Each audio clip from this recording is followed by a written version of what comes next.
এক ভদ্রমহিলার সঙ্গে আলাপ হলো।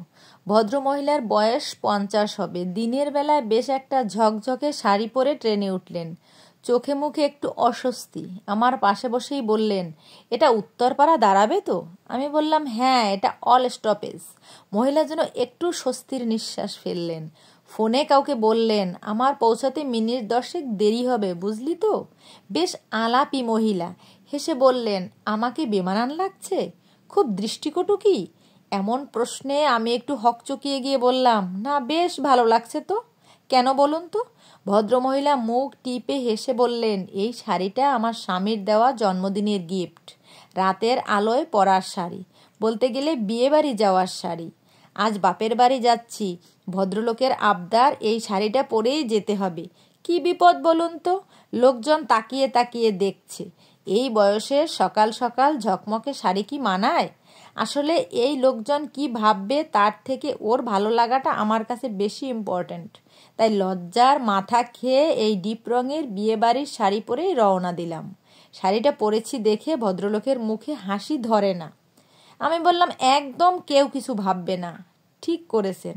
ভালোবাসা যেখানে ভীষণ রকমের বিশ্বাসী, আলটুসি, বারান্দার মতো আদুরে, সেখানে এসব লোকজনের তুচ্ছ ভাবনাকে অবলীলায় বর্জন করবেন। ভদ্রমহিলা বললেন, আপনি তো দারুণ কথা বলেন। একটু বিষণ্ণ হয়ে বললেন, আমি জানি আমার বোনেরা দেখেই হাসবে, বলবে, এই শাড়িটা কি করে তুই দিনের বেলায় পরলি দিদি? তোর কোনো রুচিবোধ তৈরি হলো না? আসলে জামাইবাবু রুচিটাও ওই মুদির দোকানের মতো হয়ে গেছে। আমার হাজবেন্ডের ছোট মুদির দোকান তো, আর 2 বোনের হাজবেন্ড ভালো সার্ভিস করে, তাই ওরা এসব বলে। মহিলার চোখ দুটো ছলছল করে উঠল। আমি বললাম, আপনার হাজবেন্ড কি ওরা আর্থ সহায়তা করে? আপনাকে দামি গিফট দেয়? ভদ্রমহিলা বলল, কোনো দিন না। আমার স্বামী কারোর কাছে 10 পয়সা ধার করে না। জীবনে কারোর হাতে 5টা টাকা নেয়নি। আমায় ভালোবেসে বিয়ে করেছিল বলে সব সময় আমার সম্মান রাখার চেষ্টা করে। আমি বরং বর্দি বলে ওদের উপহার দেই। আমি হেসে বললাম, তাহলে আর কি? আপনার বোনরা যখন আপনাদের কোনো সমস্যা কোনোদিন সাহায্য করেনি বা আপনাদের লাগেনি, তখন ওদের কথা শোনার প্রয়োজন কি?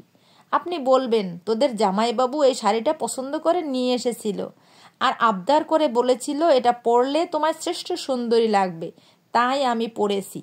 এতে তোদের এত সমস্যা কোথায়? আসলে কি জানেন, আপনি আদরে আছেন, ভালোবাসা আছেন, যত্নে আছেন, এটা অনেকেই ঠিক নিতে পারে না।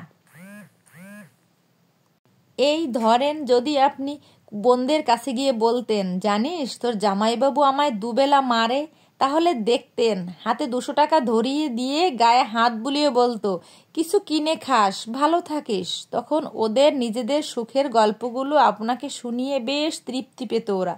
আসলে এটা হিউম্যান সাইকোলজি, অন্যের ভালো ঈর্ষান্বিত হয়ে যাওয়া। তাই ওদের চোখে ব্যঙ্গ বা হিংসাগুলোকে আপনি পজিটিভলি নেবেন আর কারোর তোয়াক্কা না করে নিজেদের মতো ভালো করে থাকবেন। ভদ্রমহিলা আচমকা আমার মাথায় হাত রেখে বললেন, তুমি আমার থেকে অনেক ছোট হবে, ভালো থেকো। এমন টুকরো টুকরো আশীর্বাদে আমিও ঝুলি ভরিয়েই চলেছি। এমন কত আলাপে অভিজ্ঞতা বেড়েই চলেছে আমার। বাঁচুন নিজের ছন্দে, অন্যের কথায় নিজেকে পরিচালিত করতে যাবেন না। একটাই তো জীবন, এইটুকু তো সময়, প্রাণ ভরে নিঃশ্বাস নিন।